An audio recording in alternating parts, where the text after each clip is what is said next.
All right, so strap yourselves in because today we're going to take a deep dive into the works of Sunny Jetsun. Okay. We've got quite a bit of his stuff here. Right. Excerpts from Forked Yeah. Tongues, a list of his other titles. hmm This guy has been traveling and writing for over 40 years, Oh, wow. soaking up everything from psychedelics to spirituality Yeah. to that whole counterculture scene. Right. Currently, he's chilling in Goa, India, Of course. which, knowing Jetson, makes perfect sense. Yeah. So our mission today is to figure out what makes this controversial, surreal, and let's face it, Yeah. R-rated writer tick. Looking at these Forked Tongues excerpts, Right. it's clear right off the bat. Yeah. Jetson is not your average poet. Yeah. It's like he throws structure out the window and Wrong. just lets his thoughts spill onto the page. Yeah, it's definitely not your typical poetry reading by the fireplace kind of stuff. Right. But there's something about the rhythm, Right. the raw honesty that just sucks you in. It's like he's saying, this is my brain on life, folks. Mm-hmm. Deal with it. And what's fascinating is that amidst this chaotic flow, Yeah. he manages to weave in some seriously sharp commentary on society. Right. Take this line, for example. What? People on the beach making necklaces from shells not firing nuclear torpedoes. Right. It's whimsical, Yeah. but there's a powerful anti-war sentiment simmering beneath the surface. Totally. He's contrasting this peaceful creative act Yeah. with the ultimate act of destruction. That's what I love about his writing. Yeah. He can hit you with this beautiful imagery 1 minute, Mm-hmm. then bam, Ah. you're confronted with some harsh reality. Exactly. Yeah. And it's not just war he's railing against. Oh, no. Jetson takes aim at any system that tries to box people, Right. organized religion, Yeah. consumerism, politics. Yeah. He's got something to say about it all. He does. His poem, Colossal Pillars, for example, Okay. is basically one giant middle finger to authority. Oh, yeah. He doesn't shy away from the F-bombs, that's for sure. It's not just about shock value, though. Right. The language is raw, Mm-hmm. but it mirrors the raw emotions he's trying to convey. Uh-huh. He wants to shake people out of their complacency, make them feel something, even if it's uncomfortable. And speaking of uncomfortable, Yes. remember that line I mentioned earlier? Yeah. Mescaline and ecstasy, the perfect couple. Yes. Jetson's psychedelic adventures. Right. They're a recurring theme in his work. Yeah. And for him, it's not just about getting high. Right. It's about breaking free from societal constraints, Yeah. expanding consciousness, Right. and tapping into something bigger than himself. Which brings us to another recurring theme, Okay. his fascination with spirituality. Yeah. I mean, this dude name drops goddesses, throws in Sanskrit chants, Mm-hmm. and talks about astral travel like it's no big deal. He's definitely not afraid to explore the mystical side of things. Right. But even when he's talking about these otherworldly experiences, there's a grounding element in his writing. Yeah. He's acknowledging the human need for connection, Mm-hmm. for something to believe in, whether it's a higher power Yeah. or a good dose of psychedelics. Right. It's like he's saying, hey, we're all searching for meaning in this crazy world, Yeah. and here's how I'm doing it. And he's not afraid to show the messy parts of that search either. Oh, no. You see glimpses of paranoia, Yeah. addiction, Mhm. even despair woven into his work. Yeah. It's like he's saying, yeah, enlightenment isn't always pretty, folks. Case in point, that line where he yells, God gave us paradise and we fucked it up. Oh, yeah. It's like this primal scream of frustration with humanity's tendency to self-sabotage. There's a deep-seated anger there, definitely. But I also see a flicker of hope. Okay. Like maybe if we acknowledge our screw-ups, we can start to do better. Mhm. Maybe. Maybe. But before we get too optimistic, Yeah. let's not forget some of his other, shall we say, colorful language. Okay. Colossal pillars.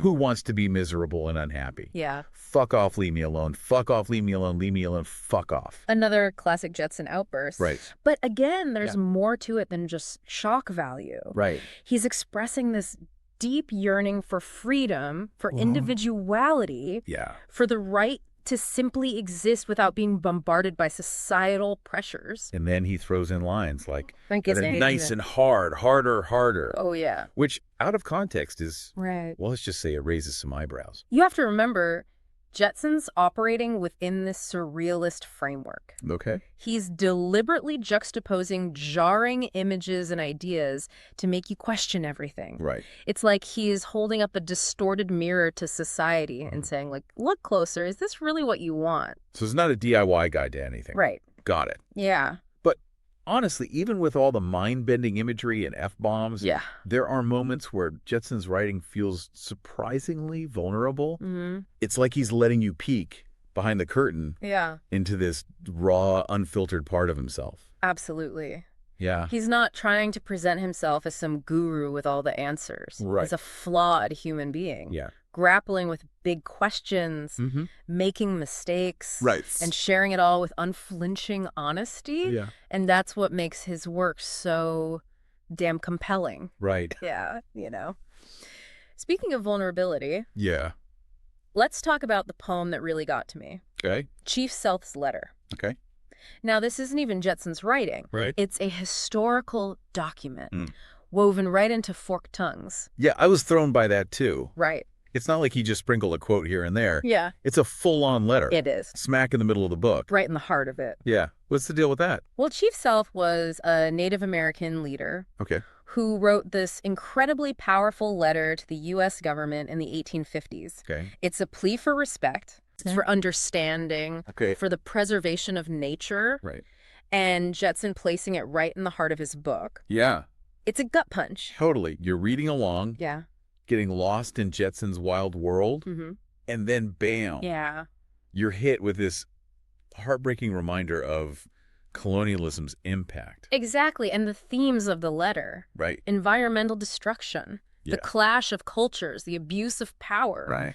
They resonate so strongly with Jetson's own work. Totally. It's like he's drawing a direct line between the past and the present, Yeah. saying, look, we haven't learned a damn thing, have we? So it's not just a history lesson. Right. It's a call to action. Absolutely. Chief Sealth talks about the white man's dreams being hidden from him, Okay. how they can't understand each other's values. Right. And I think Jetson is using this to challenge us to bridge that gap, Okay. to actually listen to those who have been marginalized, Right. to understand different perspectives. Yeah, there's that line in the letter. Yeah. Continue to contaminate your bed and you will one night suffocate in your own waste. Mm-hmm. It's a pretty grim prediction, It is. but it feels relevant today Yeah. with all the environmental crap we're dealing with. Right. Jetson's not offering easy answers, Yeah. but he's forcing us to confront these uncomfortable truths. Right. And that's where the hope comes in. Okay. Because once you acknowledge the problem, Right. you can start to look for solutions. Okay, so we've got this deeply spiritual, Mhm. rebellious, kind of pissed off dude Mm-hmm. who's also got a soft spot for nature and indigenous wisdom. Yeah. And now we got to tackle this pile of his other works. Right. Just looking at these titles is making my head spin. I know, right? Coming down over Venus. Hello, Baba, light love angels from heaven. Oh, yeah. The Kiss in Slaughterhouse 6. Driving my scooter through the asteroid field. Yeah. It's a wild mix. It's like he's pulling images from dreams, Yeah. hallucinations, and sci-fi movies, Right. and then smashing them all together. Right, and the titles alone tell you this guy's not afraid to push boundaries. That's what's so exciting about Jetson. Right. He's constantly exploring, experimenting, Yeah. taking risks. Right. He's not content to stay within the lines. Yeah. He's creating his own genres, Uh-huh. his own language, Oh, yeah. his own damn universe. He's probably the kind of guy who would get bored sitting on a beach Yeah. writing traditional sonnet. He needs that constant movement, Yeah. that rush of new experiences. Totally. And it's reflected in his writing. Yeah. There's an urgency there, a Mhm. desire to capture the fleeting moments of life, Right. the beauty and the pain, Mhm. the joy and the sorrow. Yeah. It's like he's saying, pay attention. Yeah. This is it. This is all we got. And he wants to experience it all, And right? it highs, The too. lows, Yeah, the messed up parts, the Mhm. transcendent moments. exactly.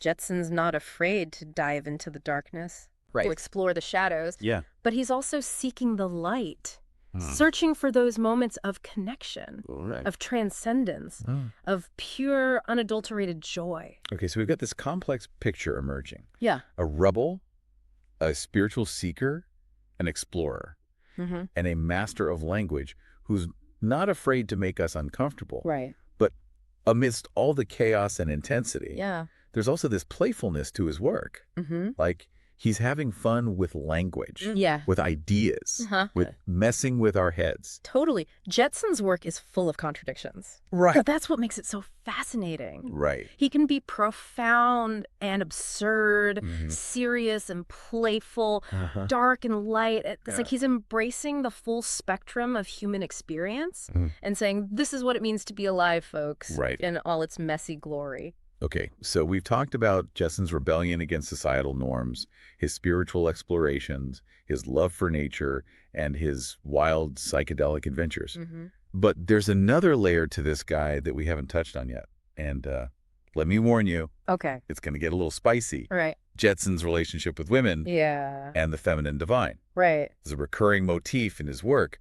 And let's just say he's not shy about expressing his appreciation for the female form. He's not. There are definitely some lines and forked tongues that'll make you blush. Yeah, for sure. But it's not just about lust or objectification. Right. There's a reverence there, a Mhm. deep respect for the power and beauty of women. Exactly. It's like he's tapping into this ancient archetype of the goddess. Right. This primal life force that both creates and destroys. Yeah. He celebrates female sexuality, Yeah. but he also acknowledges the emotional depth and spiritual strength of women. It's like he's saying, screw those patriarchal systems that try to suppress female power. Mm-hmm. Women are forces of nature. We should be bowing down to them, not trying to control them. I think that's a key part of Jetsun's overall message. He's all about breaking free from those restrictive, outdated systems. Yeah. And that includes challenging traditional gender roles. Uh-huh. He sees women as equals, partners in this journey of life. Mhm. And he's not afraid to express that admiration in his writing. And he does it in his own unique, surreal way, of course. Yes. Like that line, Yeah. didn't they crucify him? Resurrected, reincarnated, do your own magic?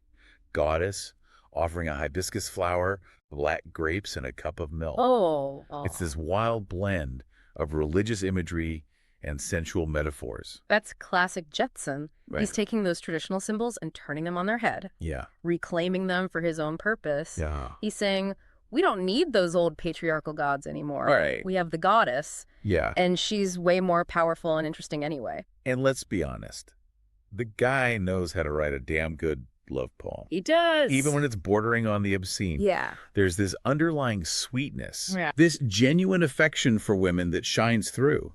His romanticism is definitely unconventional, Yeah. but it's sincere. Right. He's celebrating the beauty of women, both physically and spiritually. Mhm. And he's not afraid to be vulnerable in expressing his feelings. Right. It's a refreshing change from the typical macho posturing you often see in male writers. So to wrap this all up, what's the takeaway for our listener who's just been on this roller coaster ride through Sunny Jetsun's world?